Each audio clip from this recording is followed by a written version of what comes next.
The Great Chamber of Concordia Prime held representatives from 900 species. The station floated in neutral space, far from any single world's control. Inside, the air processors worked hard to maintain atmospheres that kept everyone alive. Some aliens breathed methane, others needed high radiation.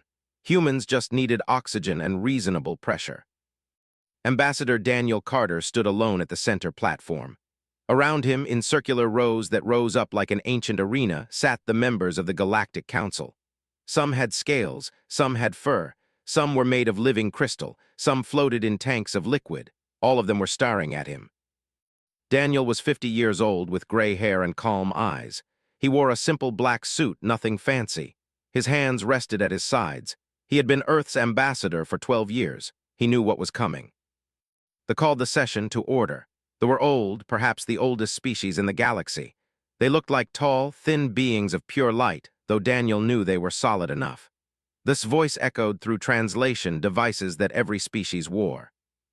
"We gather today to address the human question," they said. "Many grievances have been filed. We will hear them now." The first speaker was a general. They looked like armored bears, standing 3 meters tall with thick plates covering their bodies. The general's voice was harsh and aggressive. "Humans are too violent," the general declared. "They come from a death world. Everything on their planet tried to kill them, so they learned to kill everything. They brought that violence here. Look at their military. Look at how fast they build warships. They are a threat to galactic peace." Daniel said nothing. He had heard this before. Next came a trade minister. There were small, quick beings with 6 arms and sharp eyes. They controlled much of the galaxy's commerce. "Humans disrupt our markets," the minister said, speaking fast. "They ignore established trade routes. They undercut prices. They make deals with species we have embargoed. They don't follow the rules. Our economy suffers because of them."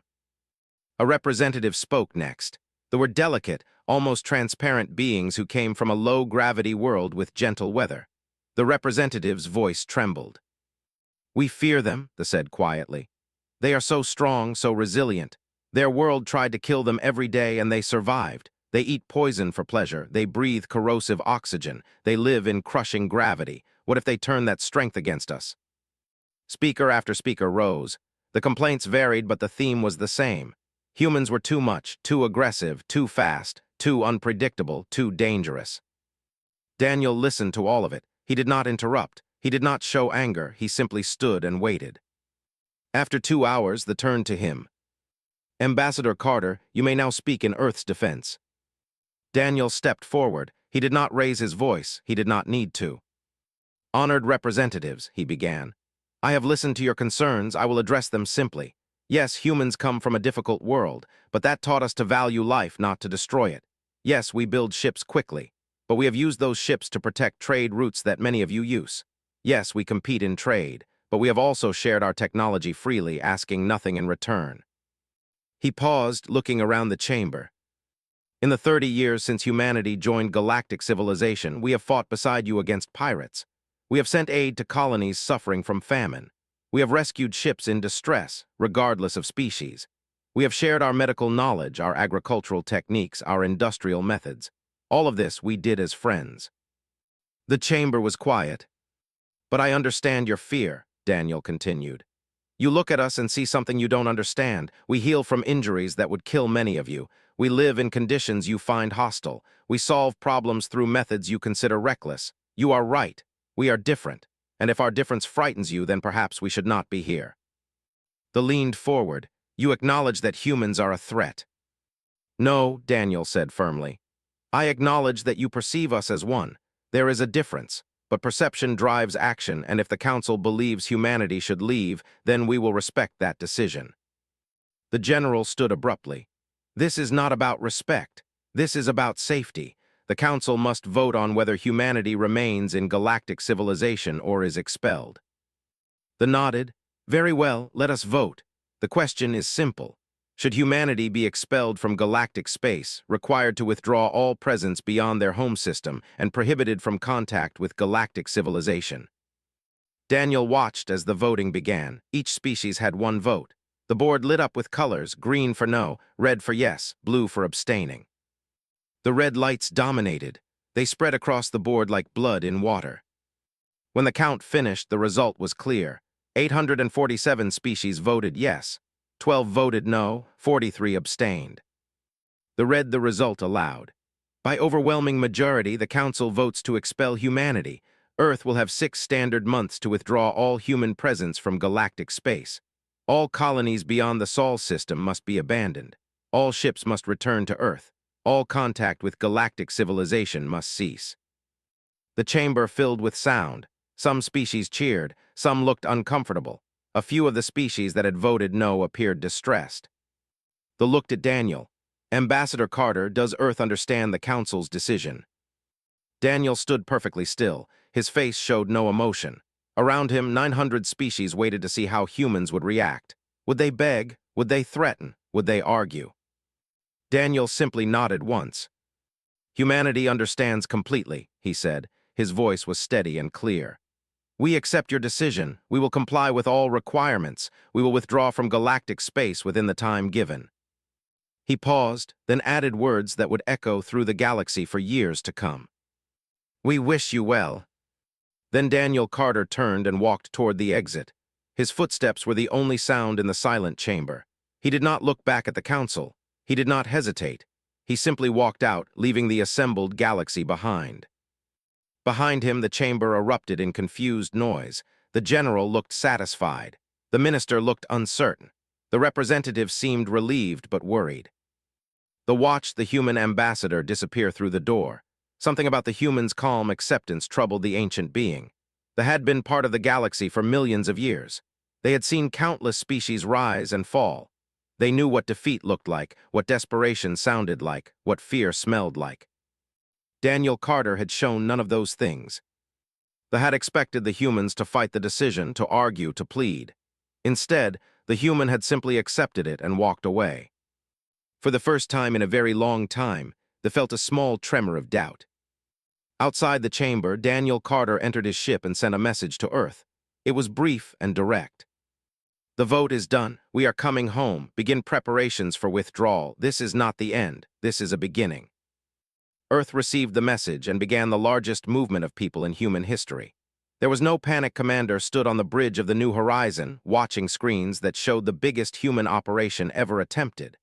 The ship was a civilian transport, large enough to carry 50,000 people. Around it, hundreds of other ships did the same work. Was 42 years old, career military before she moved to logistics. She had short dark hair and sharp eyes that missed nothing.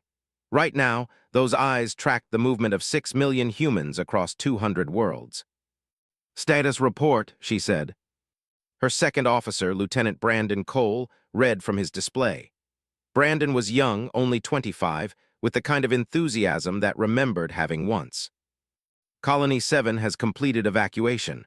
All residents are aboard transport ships. Colony 12 is at 80%. Colony 15 requested an extra day for final preparations." "Granted," said. "We have time. The Council gave us 6 months. We will use 4 and leave early." Brandon looked surprised. "Why leave early?" "Because we can," replied. "We will show them we don't need their deadline. We leave when we are ready, not when they tell us." Across the galaxy, the same scene repeated itself. Humans packed their belongings, closed their businesses, powered down their homes, and boarded ships. Some had lived on alien worlds for their entire lives. Some had never even seen Earth, but none of them complained. On the mining colony of Prime, Dr. Park supervised the shutdown of the research facility she had run for 8 years. Was 37, a biologist who specialized in alien ecosystems. She worked with a team of scientists from 5 different species. Her colleague, a researcher named, watched her pack with obvious distress. "You don't have to leave," said, his 6 arms gesturing frantically. "My government made a mistake. Many of us voted no. You are welcome here." Smiled sadly. "I know and I appreciate that, but Earth has made its decision. The Council wanted us gone, so we are going, no exceptions." "But your research, our work together, 8 years of collaboration." "I am leaving all our joint research here," said. "Everything we discovered together belongs to both of us. You can continue the work." His eyes glistened with moisture. "It won't be the same without you." "No," agreed. "It won't, but that is not my choice or yours. That is the Council's choice." She finished packing her personal items and took one last look at the laboratory. Then she walked out, leaving behind years of her life. On the merchant station Freedom Point, human traders closed their shops. The station had been a major hub for galactic commerce. Humans ran one-third of the businesses there. Station Master, administrator, watched the humans leave with growing alarm. He approached one human merchant, a woman named Hayes who had operated a successful trading company. "You are taking your entire inventory?" asked. "Yes," replied calmly. "Everything we own goes back to Earth." "But your contracts, your agreements with suppliers, all fulfilled or properly canceled with appropriate compensation," said. "We honor our commitments. The contracts are complete. We owe nothing." His armored face showed confusion. "You are not angry. You are not going to fight this." Looked at him directly. "Why would we fight? The galaxy voted. The decision is made. Anger achieves nothing. We move forward." "But your business, you built it over 15 years. "And I will build another one," said simply. "Earth has resources. Earth has people. Earth has opportunity. I don't need the galaxy to succeed." She sealed the last container and walked toward her transport ship. Behind her, stared at the empty shop and wondered what would fill it. The exodus continued. Human defense stations powered down. Human patrol ships returned to their bases. Human peacekeepers left their posts.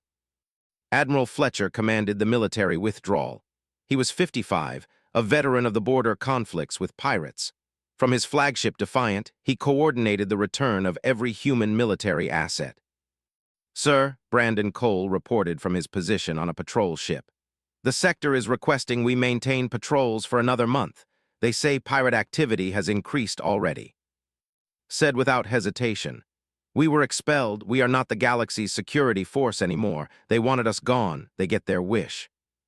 But the civilian ships in that sector are not our responsibility," cut him off. "The Council made that clear. Humanity is no longer part of galactic civilization. We protect our own now, only our own." Brandon struggled with that but said nothing more. He followed his orders. Back on Earth, President Jason Mitchell addressed the world.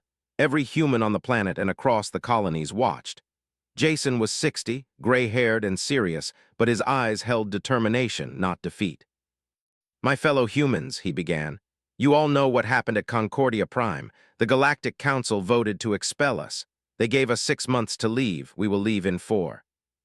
He paused, letting that sink in. "Some of you feel hurt, some feel angry, some feel betrayed. These feelings are valid. We tried to be good neighbors. We tried to contribute. We tried to fit in. And they rejected us anyway." His voice grew stronger.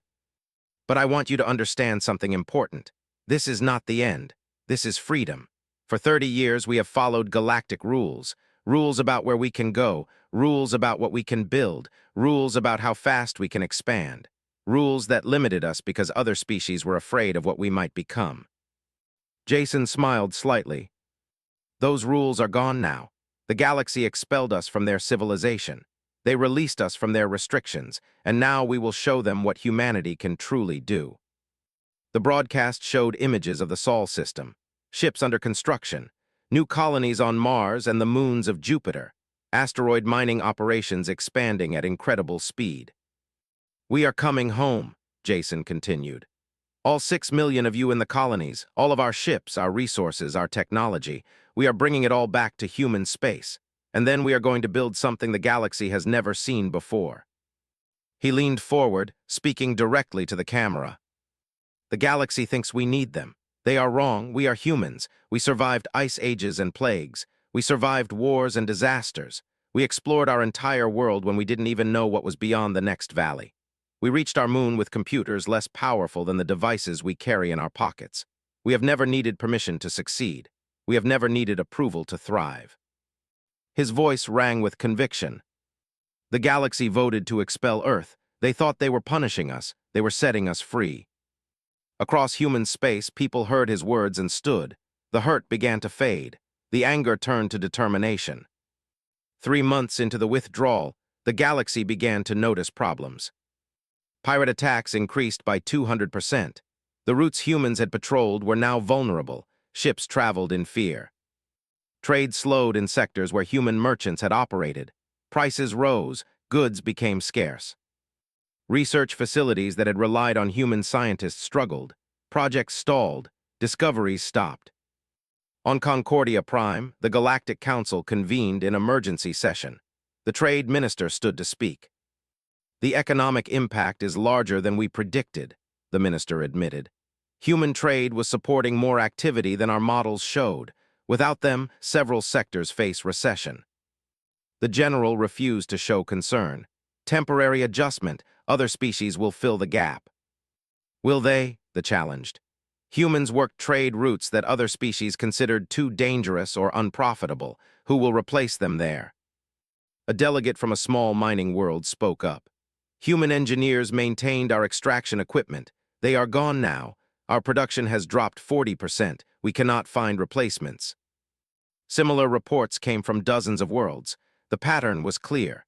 Humanity had been more integrated into galactic civilization than anyone realized. Their absence created holes that were not easily filled. They listened to all the reports with growing concern. The leader had lived for thousands of years. Experience taught caution. How do the humans respond to our difficulties? They asked. The intelligence officer, a species that looked like a floating collection of lights, delivered its report. They do not respond at all. We have attempted contact multiple times. The human government refuses all communication. They say the council expelled them and they have no reason to speak with us. And their withdrawal. Complete, every human has left galactic space. Every colony beyond Sol system is abandoned. Every ship has returned. They finished the entire operation in 4 months, not 6, and then they sealed their borders. They felt that doubt again, stronger now. 18 months had passed since humanity left galactic space. Captain guided his ship, the Pathfinder, through uncharted regions far beyond any galaxy map. Was 34, one of the youngest exploration captains in the fleet, with the kind of reckless courage that terrified aliens but inspired humans. New system ahead, his navigator reported. 3 planets in the habitable zone, no signs of civilization. Mark it and move on, said. We have 12 more systems to survey this month. In the 18 months since expulsion, human exploration had covered more space than the previous 30 years combined. Without galactic restrictions on where they could go, human ships ranged freely. They mapped hundreds of new systems. They found resources the galaxy had never known existed. Back in Sol system, things had changed dramatically. The asteroid belt between Mars and Jupiter had become the largest industrial complex humanity had ever built. Ships under construction filled the orbital space. Refineries processed raw materials at incredible speed. Engineer Santos supervised one such facility. He was 41, brilliant and practical, with grease permanently under his fingernails. Right now, he was testing a new faster-than-light drive that would have made galactic scientists very nervous. The safety margins are tight, his assistant warned. Tight but acceptable, replied. The galaxy builds their drives to never fail. We build ours to be fast, and we accept that sometimes things break. That is the difference between them and us. He activated the drive. The test vessel jumped to FTL speed, faster than any galactic ship could manage. The drive worked perfectly. 20% faster than galactic standard, announced with satisfaction. And we can build them cheaper, start production. On Mars, terraforming operations accelerated. Dr. Christopher directed the project, using techniques that galactic environmental protocols would never have allowed. Christopher was 52, a planetary scientist who believed in getting results. We are modifying the atmosphere faster than safe galactic limits, one of his team pointed out. Safe for whom? Christopher asked. We are humans. We survived Earth. Mars is easy by comparison. Speed matters more than caution here. The work continued. Mars grew warmer. The ice caps melted. Water flowed. Within 5 years, Christopher promised, humans would walk on Mars without environment suits. New colonies sprouted across human space. Director Hayes, the former merchant from Freedom Point, now ran the colonial administration. She had found new purpose in building rather than trading. 17 colonies established, she reported to President Jason Mitchell. Population across all of them is growing steadily. Resource production exceeds our projections by 30%. Jason studied the reports with approval, and morale. High said, People are excited. For the first time, we are not limited by what aliens will allow. We are only limited by what we can imagine and build. Jason nodded. Good, that was always our greatest strength, imagination. While humanity expanded, the galaxy struggled. The consortium faced its worst economic crisis in a century. Trade routes remained dangerous. Prices stayed high. Smaller species suffered the most. The consortium sent a delegation to the edge of human space. 5 ships carrying trade ministers and merchants approached the boundary that humans had established around Sol's system. Admiral Fletcher met them there, his fleet positioned in a clear defensive formation. Had aged in the past 18 months, but his eyes remained sharp and his voice commanded respect. "This is Admiral Fletcher of Earth Defense Fleet," he broadcast. "You are approaching restricted space. State your purpose." The lead minister responded. "We come to discuss trade agreements. The consortium wishes to re-establish commercial relations with humanity." "Humanity is no longer part of galactic civilization," replied flatly. "We have no interest in galactic trade agreements. We can offer favorable terms, better prices than before, access to rare materials." "We have everything we need," said.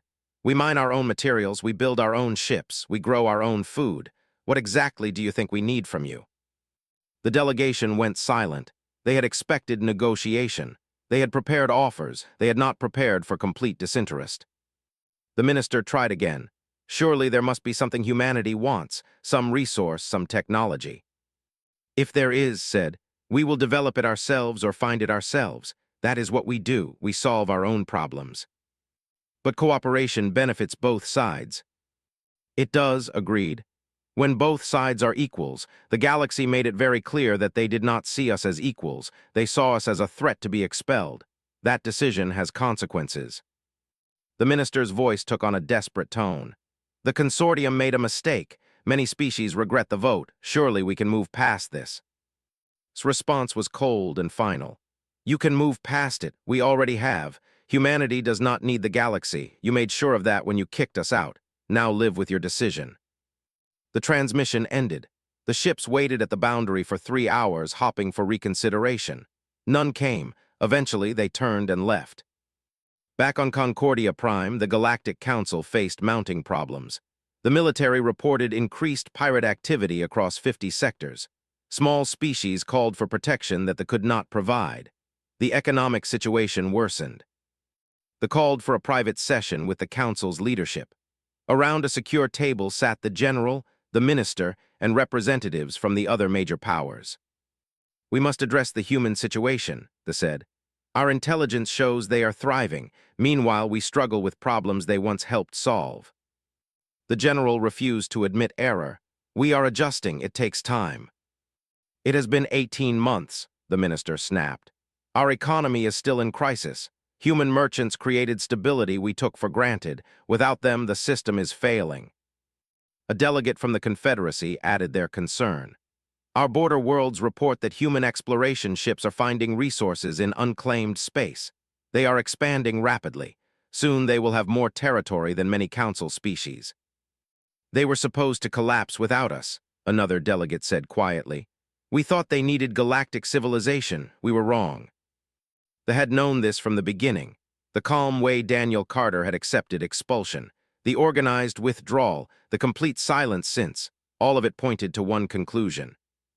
"Humanity never needed us," they said.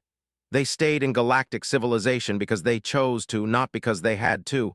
We thought we were punishing them by expelling them. We were releasing them from the restrictions we had placed on them." The chamber fell into uncomfortable silence. The general finally spoke. "What do we do?" "Nothing," they said. "Humanity has made their position clear. They want no contact with us. We must respect that, just as they respected our vote to expel them." "But our problems are ours to solve," they interrupted. "We created this situation. We must live with it." On Earth, President Jason Mitchell received reports from across human space. Production was up. Exploration was expanding. Scientific discovery was accelerating. The population was happy and growing. He met with his advisors in a conference room that overlooked the rebuilt New York City skyline. The city gleamed with new construction, human engineering at its finest. They tried to contact us again, his Secretary of State informed him. They offered significant concessions. And our response? Admiral Fletcher sent them away, as ordered. Jason nodded. Good, let them understand that we mean what we say. We left galactic space. We are not coming back. Some people ask if we are being too harsh, another advisor said carefully. Jason considered that. The galaxy voted to expel us. 847 species agreed we were too dangerous to keep around. They did not just ask us to leave, they expelled us. They humiliated us in front of the entire galaxy. He stood and walked to the window. Now they face consequences, not because we are punishing them, but because they depended on us more than they realized. They took our contributions for granted. They assumed we needed them more than they needed us. They were wrong. So we never trade with them again, never cooperate. I did not say never, Jason replied. But not now, not while they still think they are doing us a favor by talking to us. When they understand that humanity is an independent power, not a species begging to rejoin their club, then we can discuss cooperation, as equals. He turned back to his advisors. The galaxy wanted us gone, we are gone, and we are doing better than we ever did under their rules. Let that sink in for them, let them truly understand what they lost. Then we can talk. Far from Earth, Captain made another discovery, a system rich in rare elements, a nebula perfect for research, 3 more habitable worlds. The probe was old, damaged, and barely functional. It drifted into human space on emergency power, broadcasting a distress signal on all frequencies. A patrol ship found it near the outer edge of the Sol system and brought it in for analysis. Intelligence Officer Grant examined the probe in a secure facility on Luna. Was 38, trained in alien languages and technology. He had worked in galactic intelligence before the expulsion. Now he served Earth security. What he found in the probe's data made his blood run cold. "Get me President Williams," he said immediately. "Right now." President Williams had taken office 6 months ago when Jason Mitchell retired. She was 49, former military, with a reputation for making hard decisions fast. She arrived at the Luna facility within 2 hours. "Show me," she said without preamble.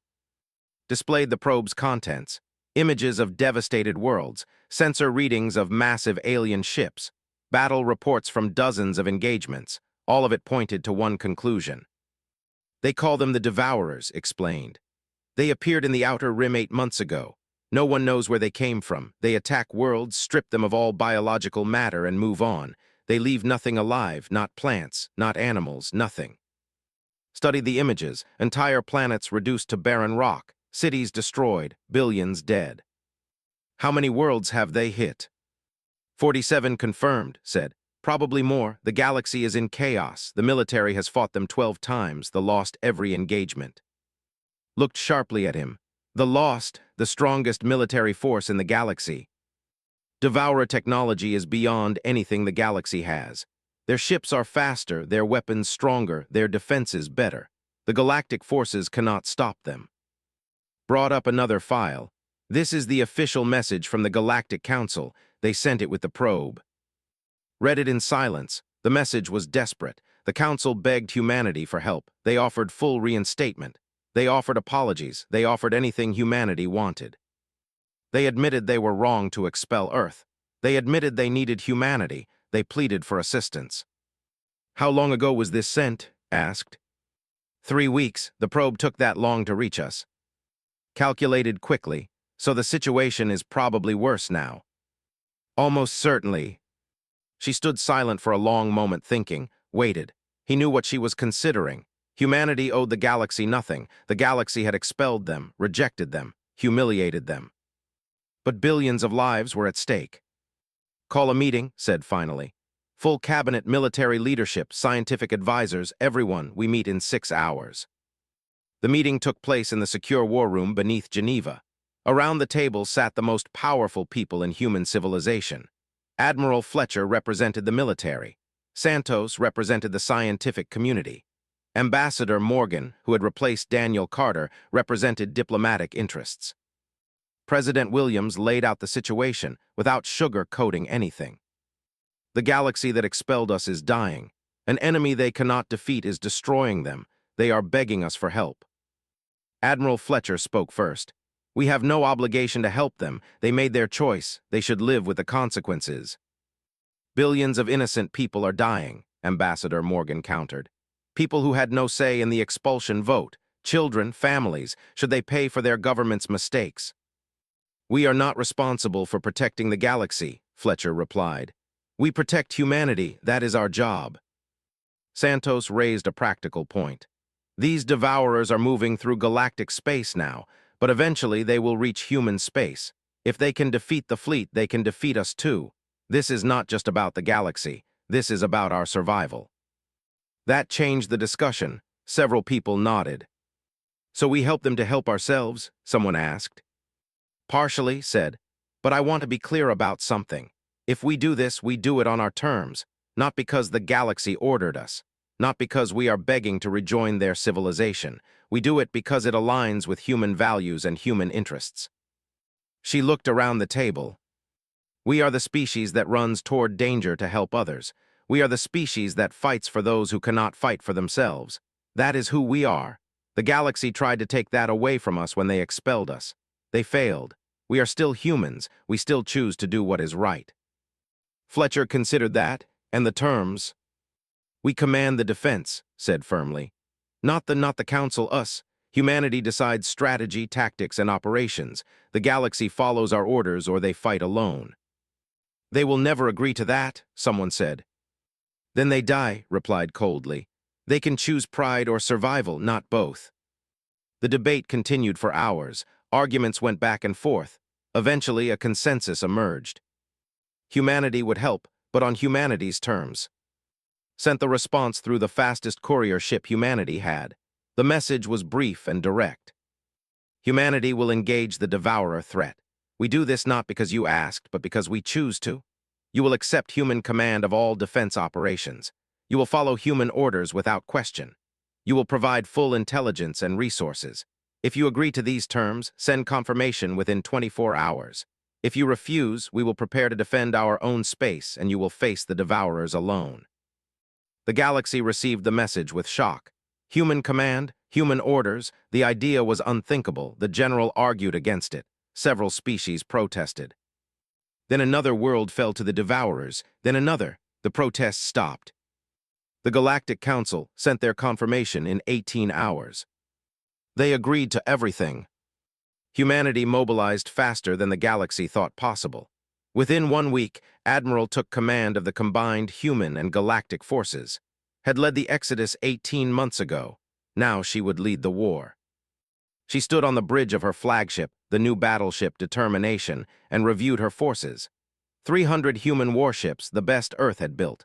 5,000 galactic ships from 200 species.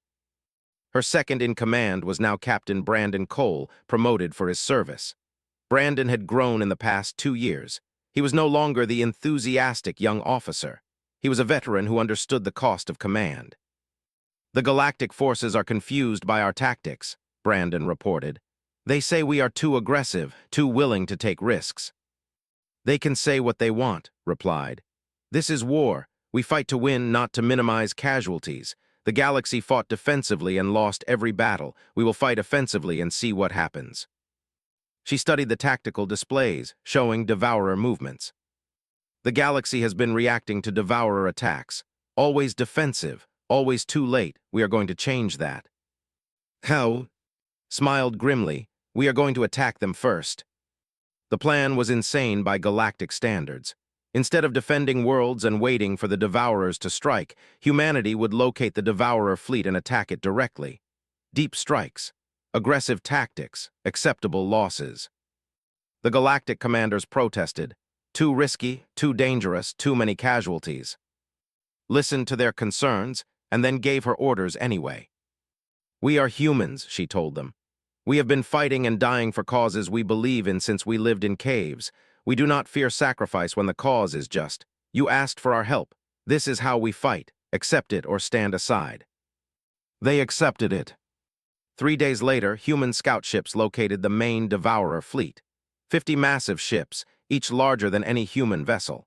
They were heading toward a populated system with 4 billion inhabitants. launched her attack immediately. The battle began before the sun rose.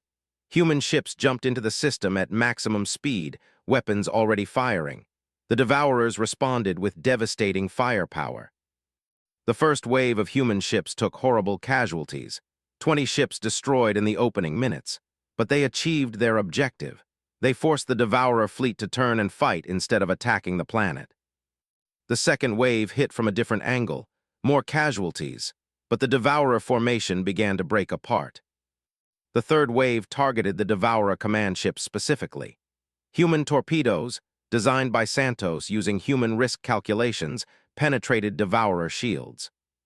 One command ship exploded, then another. The Devourer fleet began to retreat. For the first time since they appeared, they were running. Did not let them escape. She pursued, harrying their retreat, forcing them to fight. The battle lasted 3 days.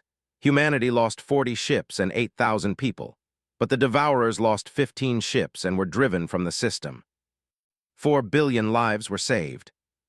Back on Concordia Prime, the Galactic Council watched the battle reports in stunned silence. Humanity had done what the entire galaxy could not. They had defeated the Devourers in open combat. The cost had been high by galactic standards, but humans accepted it without complaint. President Williams addressed the galaxy from Earth. "This is just the beginning," she said. "The Devourers are not defeated. They are only pushed back. We will continue to fight them. We will protect innocent lives, not because you are part of our civilization, but because it is the right thing to do." She paused, her expression hard. "But understand this clearly. We fight on our terms. We command this war. And when it is over, the war lasted 6 months. 6 months of brutal combat across dozens of star systems. 6 months of sacrifice and courage. 6 months that changed the galaxy forever." Admiral stood on the bridge of the Determination, now bearing scars from a dozen battles. Around her, the crew worked with practiced efficiency. They had become the finest fighting force in known space. "Final intelligence report," Captain Brandon Cole said, bringing up the tactical display. Brandon had earned 3 commendations in the past 6 months. He had also earned scars of his own, both physical and mental. The display showed the Devourer staging area, deep in uncharted space. 80 Devourer ships gathered there, preparing for a massive assault on the galactic core worlds. "This is it," said quietly. "We end this here." The combined fleet assembled at the rally point. 300 human warships, veterans of countless battles, 4,000 galactic ships, no longer the confused, defensive force they had been.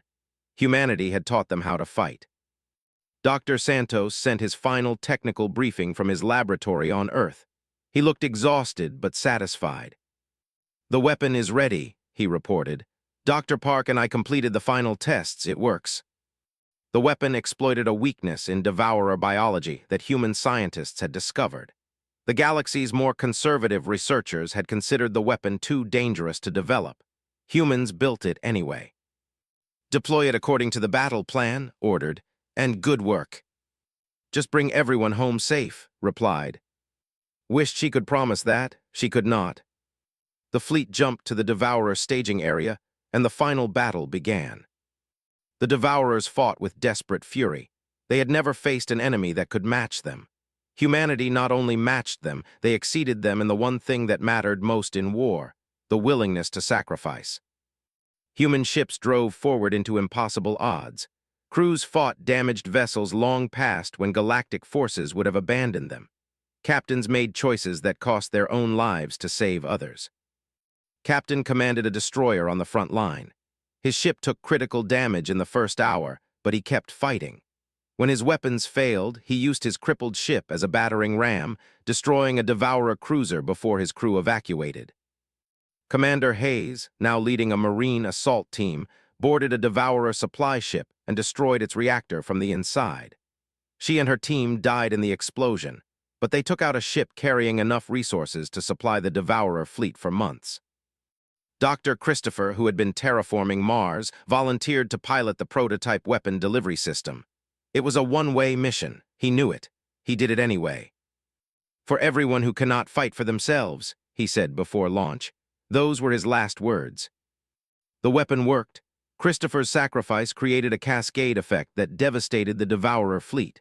Ship after ship lost power as their biological systems failed. Press the advantage. All ships maximum assault, do not let them recover. The battle raged for 3 days. The cost was terrible. Humanity lost 90 ships. 22,000 people died, but the Devourer fleet was destroyed. The survivors fled into deep space, broken and scattered. The threat was ended. Stood on her damaged bridge and allowed herself one moment of grief for all the fallen. Then she sent the report to Earth. Mission accomplished. The Devourers are defeated. We are coming home.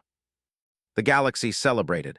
Across hundreds of worlds, billions of beings rejoiced. Humanity had saved them. Humanity had done what seemed impossible. The Galactic Council convened in emergency session. The chamber filled with representatives from every species.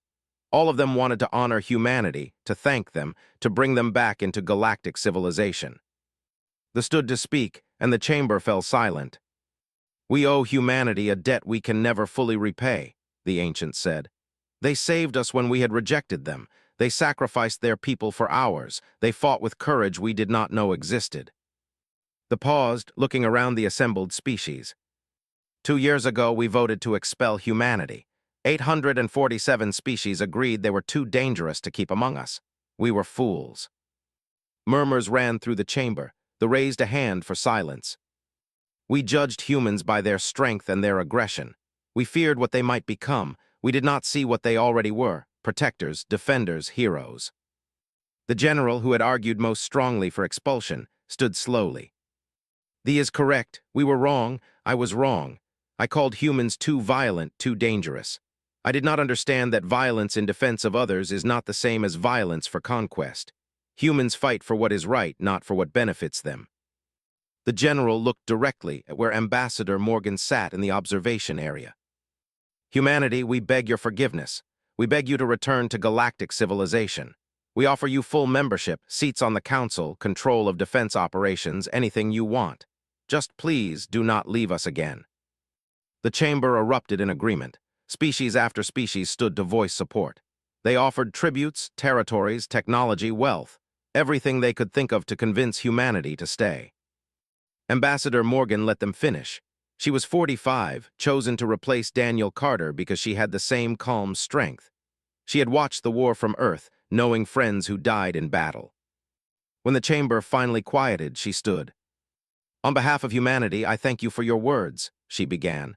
Her voice carried clearly in the silent chamber. "Your recognition of your error means something. Your grief for your mistakes shows growth." She paused, and everyone waited. "But humanity will not be rejoining galactic civilization." Shock rippled through the chamber. They leaned forward. "Ambassador, please reconsider. We know we wronged you, but surely we can move past this."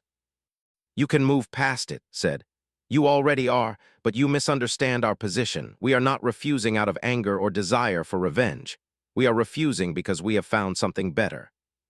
She activated a display showing human space. New colonies, growing populations, expanding territory, thriving civilization. 2 years ago, you expelled us from galactic civilization. You thought you were punishing us. You freed us. For 30 years, humanity followed galactic rules. Rules that limited our growth, restricted our exploration, and held back our potential. We accepted those rules to be part of something larger. His expression was not angry, just honest. Then you took that away. You forced us to stand on our own, and we discovered we did not need you. We built our own civilization. Better, stronger, and more dynamic than anything we created under your restrictions. "But cooperation benefits everyone," the minister protested. "It does," agreed. "Which is why humanity offers you something different than membership. We offer you alliance." She brought up a proposal that had been prepared by President Williams and the human government. Humanity will establish a mutual defense pact with any species that wants one. We will trade as equals, not as subordinates. We will share technology and knowledge on fair terms. We will cooperate on exploration and research. But we will not rejoin the Galactic Council. We will not follow galactic law. We will not limit ourselves to make others comfortable. The chamber erupted in discussion. Some species protested, others considered the proposal carefully. They studied with ancient, knowing eyes. You are offering us partnership instead of membership. Exactly, confirmed. The galaxy voted to expel Earth. That vote stands. We respect it. We accepted it. We moved on. You cannot unvote it just because the consequences were not what you expected. She looked around the chamber. But we can build something new, not galactic civilization with humanity as members, a partnership between galactic civilization and human civilization, two separate entities cooperating as equals. And if we refuse, the general asked. Shrugged slightly. Then we remain separate. Humanity will continue to grow and thrive in our own space. We will defend ourselves if threatened. We will help those who ask for it if we choose to. But we will not beg to be accepted into a civilization that rejected us. She stood taller. Understand this clearly. Humanity does not need the galaxy. We proved that over the past 2 years. We proved it again in the war against the Devourers. We are offering you partnership because we believe cooperation is better than isolation. But we are offering it from a position of strength, not weakness. There was silence for a long moment. Then the ancient being did something unexpected. The laughed, a sound like crystal bells. You have learned well, the said. We tried to diminish you and you became greater. We tried to exclude you and you thrived. We begged you to return and you offer us partnership as equals. Humanity has taught the galaxy a lesson we desperately needed. What lesson is that? Asked. That respect cannot be demanded. It must be earned. And that strength used in service of others is the truest strength of all. The stood formally. On behalf of the Galactic Council, I accept your proposal. We will establish a formal alliance between galactic civilization and human civilization. Separate but equal. Partners, not members. Species around the chamber began to agree. Not all of them, but most. They agreed immediately, seeing the economic opportunity. They agreed, recognizing that human military expertise had value. Dozens of smaller species agreed, grateful for human protection. Some species refused, still afraid of humanity, accepted that without argument. Not everyone must join, she said.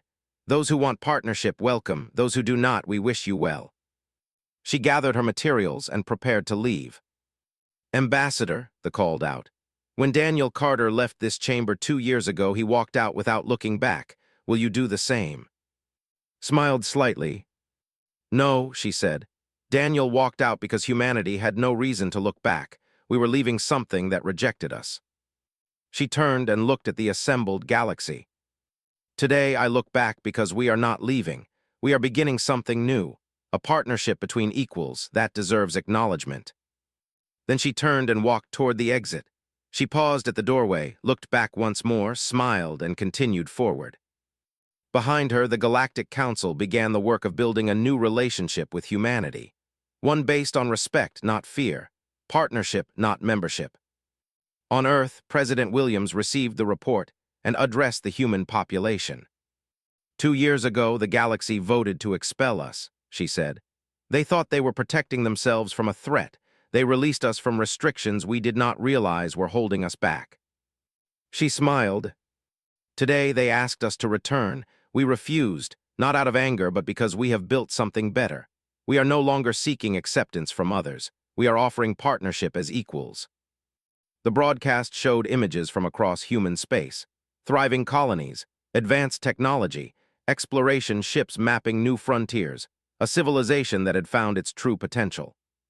The galaxy voted to expel Earth, continued. Humanity walked out without looking back, and in doing so we found ourselves. She paused, her expression confident and proud. We are humans. We do not need permission to be great. We do not need approval to be strong. We need only ourselves, our courage, and our determination to build the future we choose. Across human civilization, people celebrated, not because they had been accepted back into galactic society, but because they had proven they never needed that acceptance in the first place. The galaxy had voted to expel humanity. It was the best thing that ever happened to them. Returns to our space. We are not rejoining galactic civilization. We are helping you because we choose to, not because we need you. The galaxy heard her words and finally understood. Humanity had not just survived expulsion. They had transcended it. He marked them all on the growing human star charts and smiled.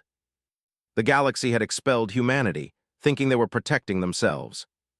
Instead, they had unleashed humanity to become something greater than they had ever imagined. What are they doing in Sol system? We don't know. They have blocked all sensor readings. No ships are allowed near their space. They have gone completely dark. The chamber fell silent. The galaxy had voted to expel humanity. Humanity had left. And now, the galaxy was beginning to understand what they had lost. There was no anger. There was only purpose. The galaxy had voted to expel humanity. Humanity was leaving. And they were never looking back.